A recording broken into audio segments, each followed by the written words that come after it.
Bapak Ibu, saudara kasih dalam Tuhan, haleluya. Kita bersyukur hari ini kita bisa menikmati hari libur dalam akhir pekan kita. Saya terus berdoa agar saudara bisa menikmati hari-hari saudara, apakah itu weekend atau tidak. Karena kita tahu setiap hari adalah karunia Tuhan yang patut kita syukuri dan nikmati. Hari ini kita masih terus belajar mengenai providensi Tuhan. Dan kita belajar dengan judul Providensi Tuhan dalam Penderitaan. Kita akan membaca ayat dalam Ayub 1 ayat 21. Di sana dikatakan, katanya, dengan telanjang aku keluar dan dari kandungan ibuku, dengan telanjang juga aku akan kembali kepadanya. Tuhan yang memberi, Tuhan yang mengambil, terpujilah nama Tuhan. Puji Tuhan, saya yakin saudara sudah sangat akrab mendengar kisah dari Ayub, di mana ia menderita karena sesuatu yang tidak ia lakukan.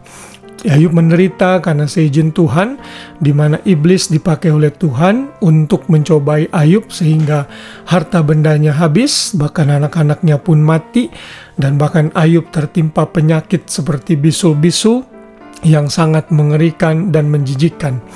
Istrinya bukannya mendukung dan menolong Ayub dalam penderitaannya, tapi malah mengejek dan menyumpahi Ayub. Tetapi Ayub tetap kuat dan dia tetap berkata dalam ayat tadi bahwa dia tahu Tuhan yang sudah mengambil dan yang Tuhan yang sudah memberi, maka Tuhan juga memiliki tanggung jawab dan hak serta kedaulatan dalam providensinya untuk mengambil apa yang dianggap baik. Saudara, kita tahu dari kisah hidup Ayub sempat menyesali hidupnya, Ayub sempat komplain dengan Tuhan, namun akhirnya Ayub menyesal di bagian-bagian akhir, sehingga Ayub akhirnya menyadari bahwa tidak ada satupun rancangan Tuhan yang gagal. Rencana Tuhan dalam penderitaan Ayub melalui pekerjaan iblis adalah untuk menunjukkan atau membuktikan kepada iblis bahwa ada manusia yang sekalipun menderita dengan sangat hebat dan luar biasa, namun ia tetap mencari Tuhan dan tidak menyangkali Tuhannya. Dan dari situlah Ayub akhirnya dipulihkan, kekayaannya dikembalikan 2 kali lipat, dan ia melahirkan anak-anak wanita yang cantik-cantik pada masanya. Saudara, dari sini kita bisa belajar bahwa Tuhan terkadang dalam providensinya dan kedaulatannya mengizinkan penderitaan ada dalam kehidupan kita. Apakah itu melalui si iblis atau melalui kecerobohan orang-orang tertentu yang menimpa kemalangan dalam hidup kita, atau bisa juga karena sakit penyakit yang kita tidak tahu sebabnya, atau bisa juga karena bencana alam.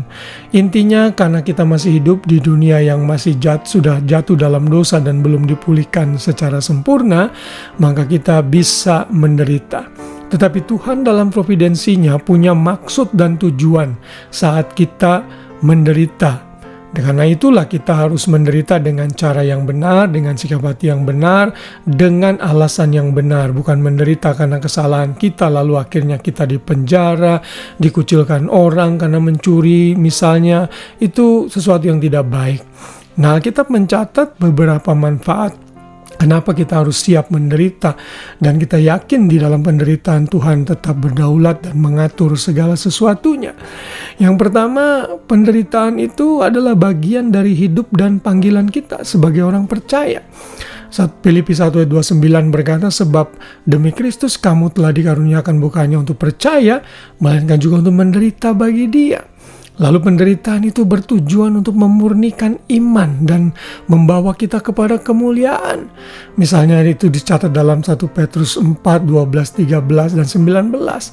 Saudara yang kekasih, bersukacitalah sesuai dengan bagian yang kamu dapat dalam penderitaan Kristus, supaya kamu juga boleh bergembira dan bersukacita pada waktu yang menyatakan kemuliaannya.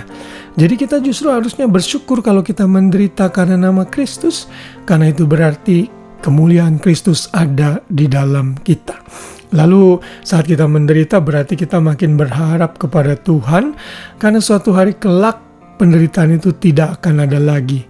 Penderitaan kita yang dialami di muka bumi ini tidak sebanding dengan kemuliaan yang akan kita terima di dalam Kristus suatu hari kelak. Roma 8 ayat 18 berkata, sebab aku yakin bahwa penderitaan zaman sekarang ini tidak dapat dibandingkan dengan kemuliaan yang akan dinyatakan kepada kita. Nah, penderitaan juga bisa karena didikan Tuhan. Saudara bisa membaca nanti dalam Mazmur 94 ayat 12, Ibrani 12 ayat 6 sampai 7. Kalau itu yang terjadi, yang saudara perlu lakukan adalah saudara sadar dan bertobat.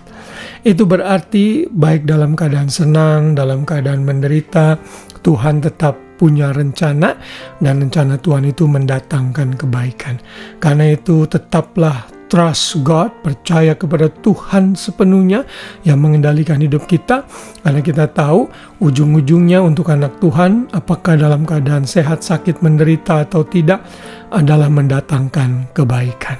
Kiranya segala kemuliaan bagi Kristus, apapun yang kita lakukan dan kita kerjakan, kita percaya Tuhan punya rencana dan Ia mengatur segala sesuatu dalam providensinya untuk kebaikan kita, termasuk di dalam penderitaan kita. Puji Tuhan, selamat malam dan selamat beristirahat. Tuhan memberkati kita semua. Shalom.